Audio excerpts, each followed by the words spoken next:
cabdirashiid maxamed siciid ducaale bal kusoo dhowow laanta afka soomaaliga idaacadda v o e da ee qaybteeda tv-ga magaalada tan washington ayaad joogtay dhowrkii cishe lasoo dhaafay kulamo ay wadeen ayaa jira i m f ta iyo hay-adda lacagta adduunka i m f ta iyo sidoo kale world bankiga bal waxaad ka warantaa marka kulamadaasi miyaad qayb ka ahayd iyo shirarkii halkan ka socday waad mahadsantahay sahra inaad igu soo dhaweyseen stuudiyahiina ku yaala washington d c sidaad u sheegtay shirar badan oo world bank iyo international community-guba ay wadeen baa jira oo ku saabsan ganacsiga soomaalida ama lacagahan remittanska ama lacagahan dadka soomaalidu ay diraan anigu shaksiyan dowladda maraykanka waan la kulmay waxyaha kala duwan ee xiiseeya lacagta loo diro soomaalida sida treasuryga iyo white house-kaba labaduba waxaa ka muuqday inay jecel yihiin inay soomaalidu ay lacagtooda si toosa ay u diraan siaad la socotay weli maraykan soomaalidu lacagta way ka diraan inkastoo aad og tahay culeysyada jira guud ahaan markaa shirar noocaasa waan ka qayb qaatay aad baana ugu faraxsanay inay dowladda maraykanku ay aada u xiiseynayso in soomaalidu ay iscaawiyaan oo ay lacagtoodii aanay waxba istaagin si toosa u socoto waxaa jira xayiraad la saaray ee lacagta soomaalida ee halkan laga diraya ama soomaaliya loo diraya ama deegaanada kale ku dhow sida xeryaha qaxootiyada ee dhadhaab shirkadihii xawilaadaha lacagtooda way joogsato gudaha maraykanka inta badan dadaalo ayaa socda halkee wax idin marayaan haatan runtii walaal xayiraadda la maqlay waa mid xagga bangiyada ah ma aha xayiraad xagga sharciga ah weli dahabshiil lacagta wuu ka diraa maraykan shirkado kale runtii soomaalida weli lacagta diraana way jiraan marka xagga maraykanka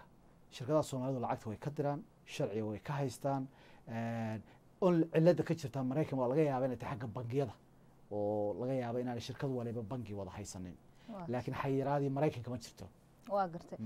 sidaasoo tahay haddana waxaa jirta in lacagtii xadiga awal qof walbaba intuu doono uu dirsan karay inuusan maraykanka haatan ka diri karin oo shirkadaha sidii hore qaarkood waxaa ay sameeyaanba lacagaha oo lagu qoro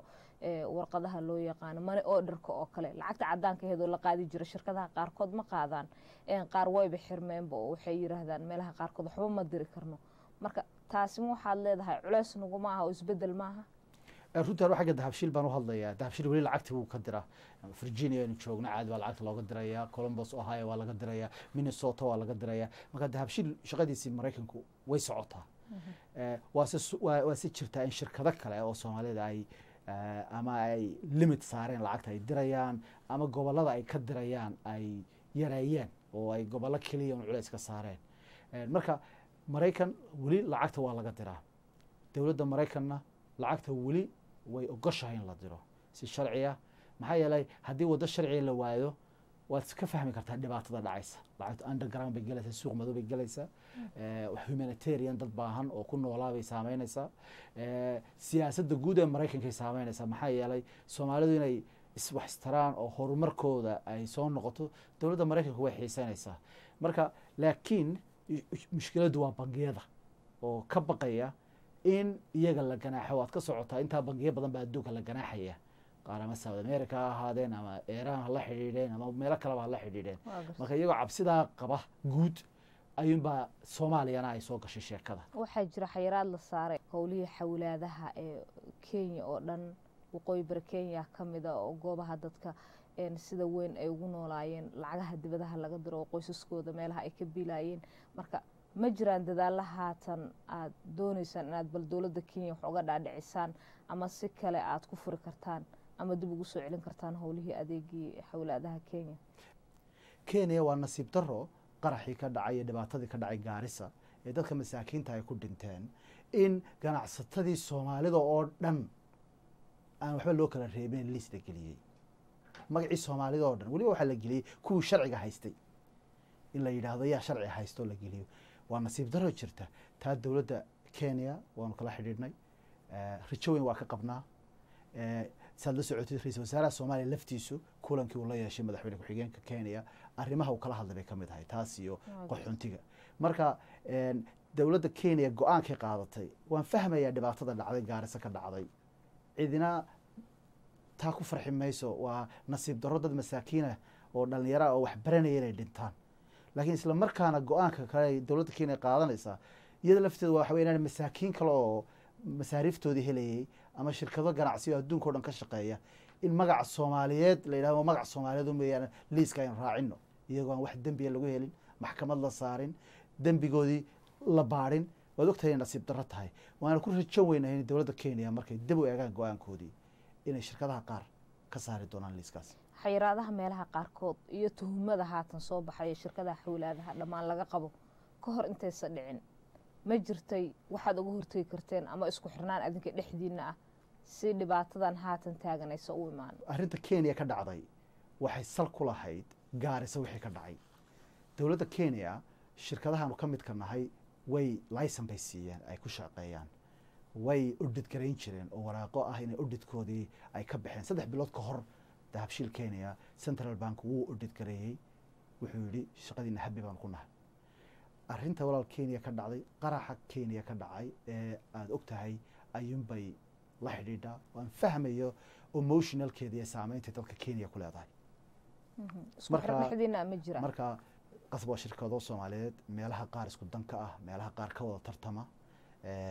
markii kenya qaraxu go-aankan kenya uu soo dhacay way isu tageen urur soomaalida keliya maahe ay shirkado kaloo kenya ay leeyihiin baa u hadlayey dhibaatadu way isu keentay laakiin waa la odhan karaa inay aada u sii wada shaqeeyaan maxaa yeelay magaca soomaaliyeed meelaad joogtadba uu ku saameynaya marka inay ganacsatada soomaaliyeed ay gaar u wada shaqeeyaan mar walba annaga waanu dhiirigelinaynaa waa tahay cabdirashiid dhinaca kale haddaan bal ku weydiiyo saameynta xiristan la xiray shirkadaha xawlaadaha ee dalka kenya saameyn intee la eg ay ku reebtay dadkii ku xirnaa ama noloshooda ay ku xirneed lacagaha laga diro qurbaha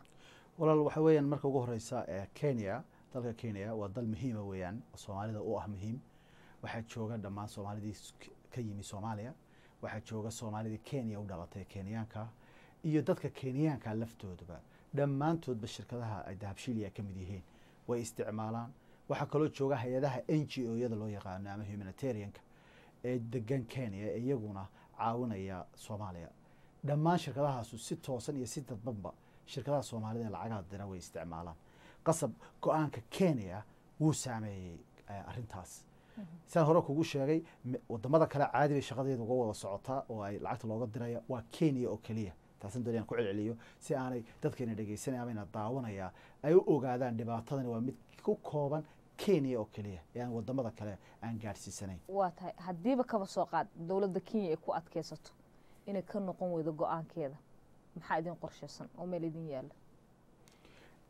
runtii waxaan ku rajoogeynay dowladda kenya inay ku noqoto maxaa yeelay dhammaan ganacsatadii soomaalida oo dhan liis baa la gelinayaa ma aha si cadaalad oo aan wax dembiya lagu helin haddiiba se ay dowladda kenya aanay ka noqonin qasab markaa dee dowladda kenyada xaqu leh wixii ay ama garyaqaanadeeda nagula taliyaan ama looyarinteeda nagula taliyaan ayaanu ka yeelaynaa waddanka kenya ku saabsan ma ku tala jirtaan ama qorshaha maidinkugu jirtaa tan iyo waktigan in aad bal